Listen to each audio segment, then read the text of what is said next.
ำลาจ้าคำลาคือเก่าแล้วจ้าหลังจากที่ว่าอ่าที่ยุ่งกับงานดองเนาะจ้าสามงานพอดีเนาะจ้า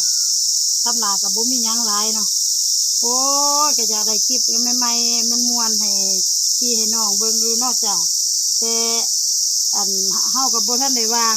ที่ไปถ่ายเนาะอีก2 วันแล้วจ้าจะไปหาหนออีกแล้วสิพาไปหาหนอน้ำเจ้าหลาเด้อจ้ามื้อนี้เฮามาทำคลิปเฮ็ดเก็บหมักพริกไว้เนาะเพราะว่ามันหลายจ้ะกินบ่ทันจ้ะ หลายแห้งจ้ะหมักเพชรนี่หมักเพชรจินดาได้จ้ะปลอดสารได้จ้ะปลูกเองกินเองจ้าหลายอีหลีจ้ะท่านบ่เก็บไว้บ่ได้เนาะจ้ะก็ได้มันเดี๋ยวพี่น้องมาค่ะใส่บ้านเฮือนเคียงมาแล้วก็แบ่งเพิ่นกินเนาะจ้ะมาเด้อมาเก็บหมักพริกน้ำสลาเด้อเก็บหมักเพชรน่ะเก็บไว้จ้ะจะได้มันจ้ะ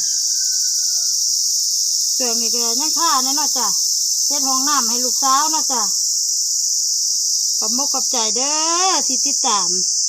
สาวคำลานะขอบมกขอบใจหลายๆมีคลิปใหม่ๆสาวคำลาที่มาถ่ายให้เบิ่งเด้อจ้าอย่าลืมติดตามสาวคำลาในเด้อจ้าสาวคำลากับบุมียังร้ายเนาะอยู่เพื่อนก็งมแต่น้ำมันนี่แหละงมแต่น้ำสวนนี่แล้วเนาะจ้ะท่านบ่เฮ็ดกับบ่ได้เนาะจ้ะเพราะว่าลึงเนาะจ้ะบ่ค่อยจะซื้อเพิ่นกินเนาะจ้ะนี่จะเก็บปลูกกินประเภทผักเนาะร้ายอยู่จ้ะพี่ก็ได้เผื่ออยากได้ละเม่นมาเด้อถ้าลาสิพากให้ กับบ่ร้ายจ้ะก็พอได้กินจ้ะมันมี2ชนิดเด้อจ้ะชนิดอันนี้แน่จักเขาเอิ้นมักเฮ็ดหยังเนาะจ้ะงามบ่เม่นมาบอกสลาในเด้อจ้า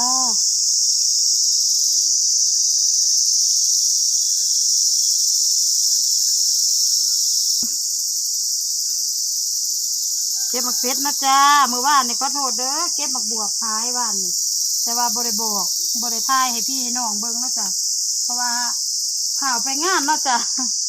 งานหลายแห้ง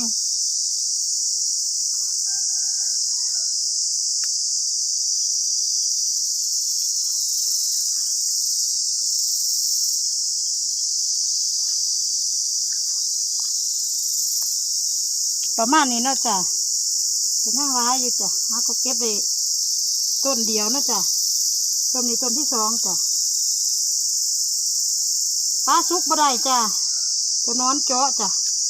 เพราะห้องบริลินยาเนาะจ้ะบริฉีดยาขาแมลงจ้ะ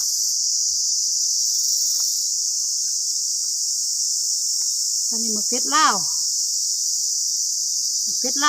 ขือสีฟ้าบอกเป็นเอิญอันนี้มะเขือแดงกินดาได้จ้ะอยู่ลาวก็ปลูกได้ได้จ้ะ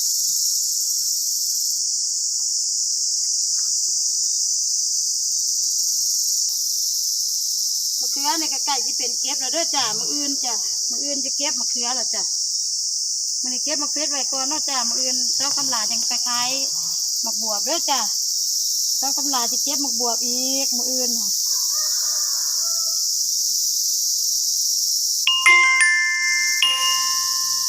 ซ้ำมะเขือกันใหญ่แล้วเนาะจ้ะมืออื่นเป็นเก็บแล้วจ้ะมืออื่นเช้าคำลาจะไปขายของเด้อจ้าทำนี้เด้อจ้าฝากกดไลค์กดแชร์เด้อจ้าสาวคำลาจ้าสาวคำลาคนผู้ให้จ้าบาย